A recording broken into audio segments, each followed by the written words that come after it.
This is Think Out Loud on OPB. I'm Dave Miller. For 10 years now, researchers at Oregon State University have used satellite imagery to assess the effects that war has on land. They work in what's called conflict ecology. They've studied visual data from Gaza, Ukraine, and Sudan, and they've recently turned their attention to Iran. Jamin Vandenhoek is an associate professor of geology and geopolitical sciences at OSU. He leads this research lab, and he joins us now. It's great to have you on Think Out Loud. Thanks for welcoming me. And just to note that I'm in geography, not geology, which is a common Oh my gosh, switch. did I write that? Thanks for that quick fix. No Hopefully worries. that'll be the last error for a little while. How do you define conflict ecology?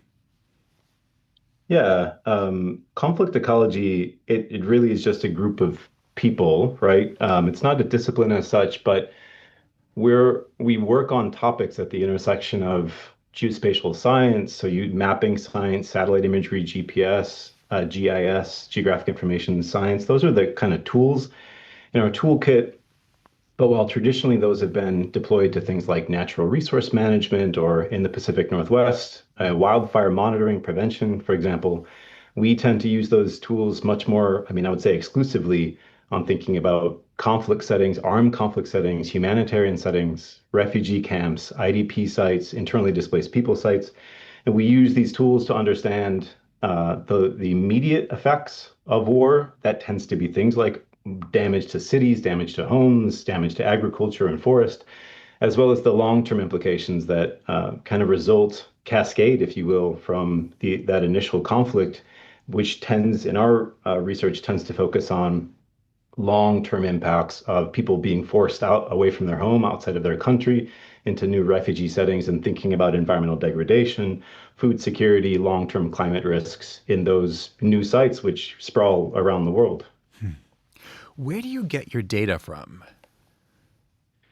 We almost exclusively use open data, so civilian spacecrafts, imagery that are collected by NASA and European Space Agency, their counterparts. So these data are openly available. They're publicly accessible repositories of data that are collected, usually once a week. It varies depending on the specific sensor. We use a variety of different sensors in our work.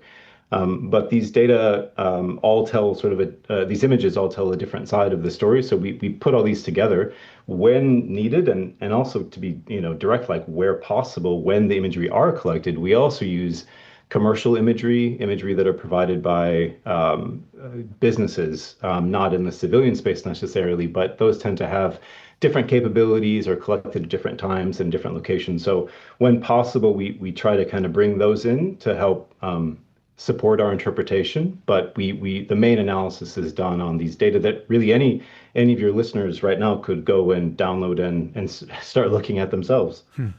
Are you mainly talking about still photos from satellites or video? Yeah, these are all images, so not video, individual images that are collected at a given time, at a given location.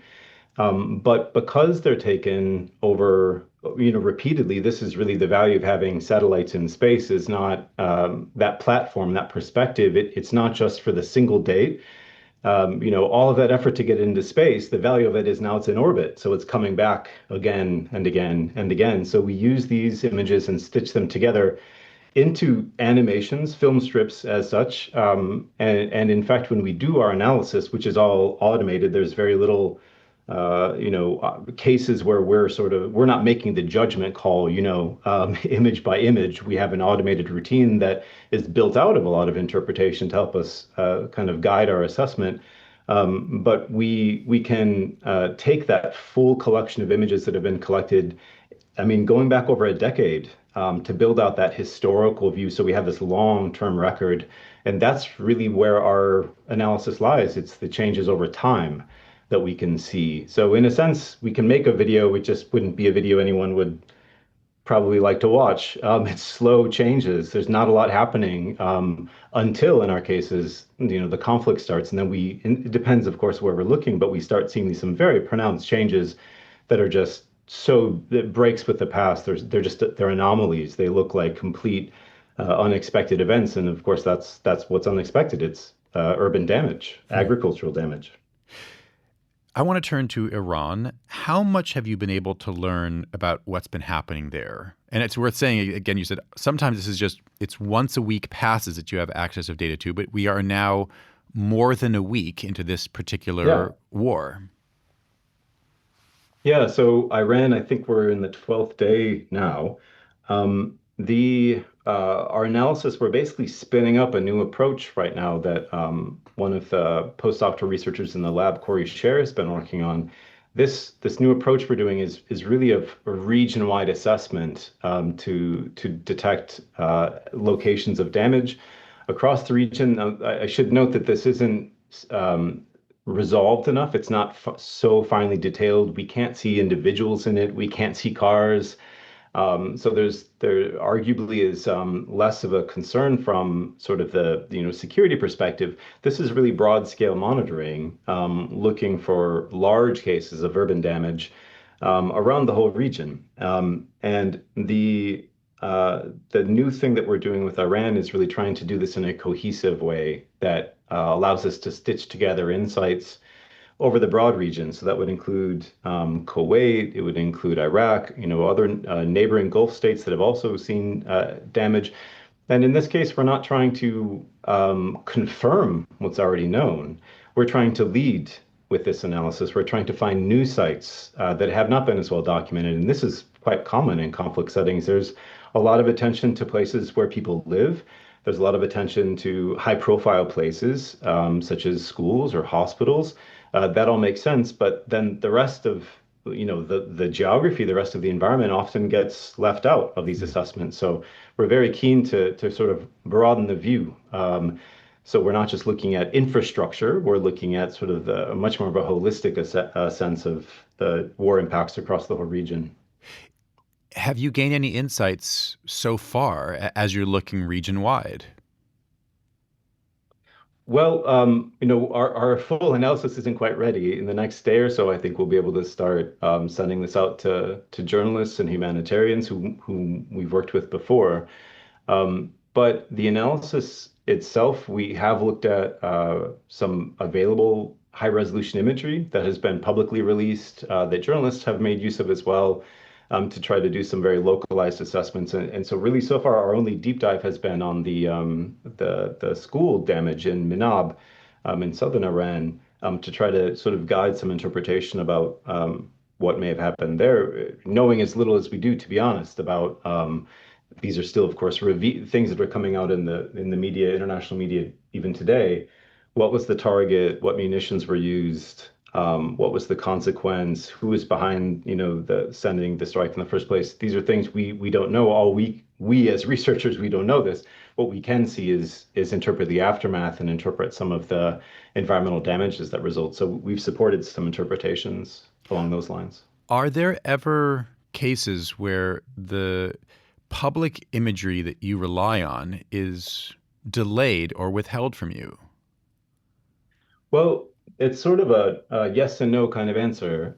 We have the civilian imagery, the civilian space agency imagery from NASA and ESA. Those are reliably collected, and we're not aware of any, intentional withholding that's occurred there.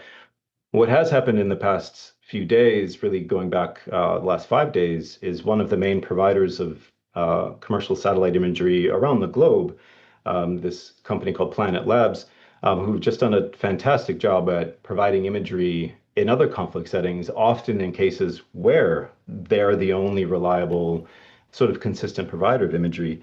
There have been some additional concerns about the security, implications of their release of data that traditionally had just sort of been released to journalists and humanitarians and anyone else that were sort of trusted users, so to speak. Last week, they put a 4-day delay on imagery that would be collected across the Gulf states. Iran was not a part of that restriction at the time. But as of yesterday, so this is just a 4-day turnabout, now there's a 2-week delay on those imagery being made available. And it's not just the states surrounding Iran, it's also Iran. So it's sort of a Gulf state wide blackout, if you will. And it's a 2 week delay, which we don't know the consequences of that yet, but we can hazard all of the implications that will have on humanitarian awareness, the ability of international media to take stock of the damage, of the impact of the war throughout the whole region. So, as well as humanitarians trying to provide relief on the ground, they won't have access to that either. I mean, it's a 2 week shift now, so it's really an unprecedented move Hmm. to impose this kind of delay. Who would benefit from that kind of delay?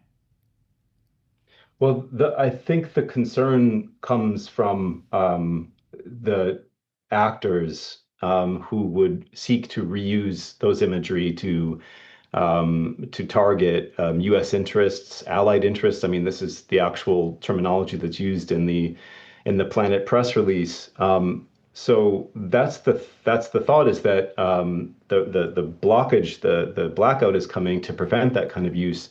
Those that benefit from it, I mean, that's where we can only really, I think, interpret that from a kind of thinking about, well, who still will have access to imagery when the rest of the world that traditionally has relied on Planet Labs for these data, now that pipeline is cut off. So it who benefits is people that still have their own access to imagery. So that's states, that's people who have their own. We could, colloquially call these spy satellites that can still monitor things or can still defer to other systems. It's a really important caveat here too that this restriction that Planet Labs is putting in, as well-meaning as it is, does not bar the US government from also accessing their imagery. This is a public blackout.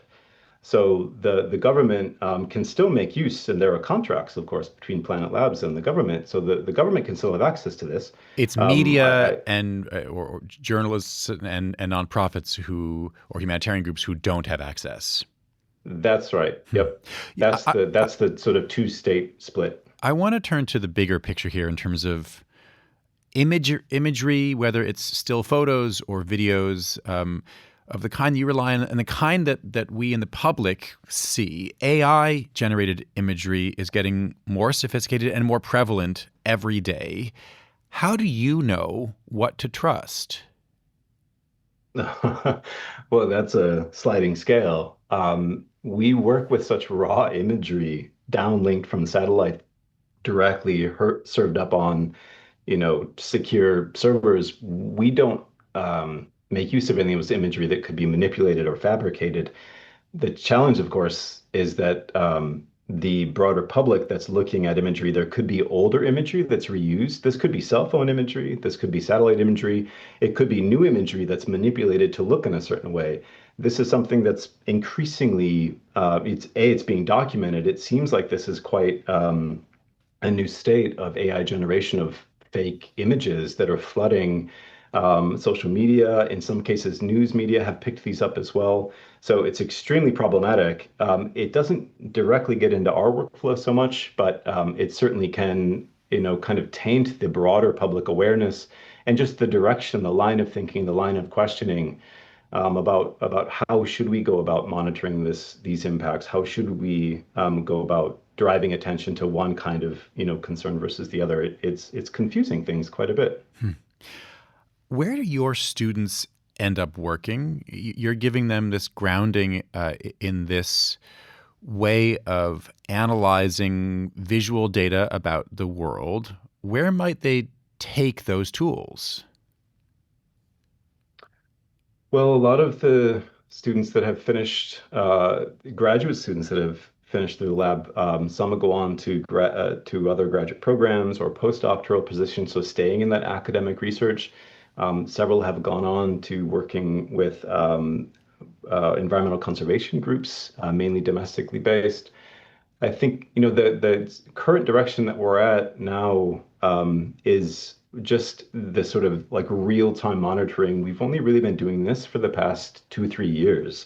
So it's sort of a new stage of working, and there's much greater, as you're sort of, hinting at, like spillover and intersect with media, with open source intelligence, with military issues. So I think time will tell where current students are going, but this still, despite its sort of operational public facing side, very much still a research project. Very much still developing new tools, asking questions that are relevant for academic research, trying to make as good use as we can of the tools and data that are out there, designed for other purposes, but we're repurposing them and using them in this new setting. And that brings with it a lot of prototyping. It brings with a lot of uncertainty about whether things are going to play out, but it leads also to a really experimental and I think increasingly impactful sort of position to try to provide perspectives that are not commonly seen, especially coming out from academia.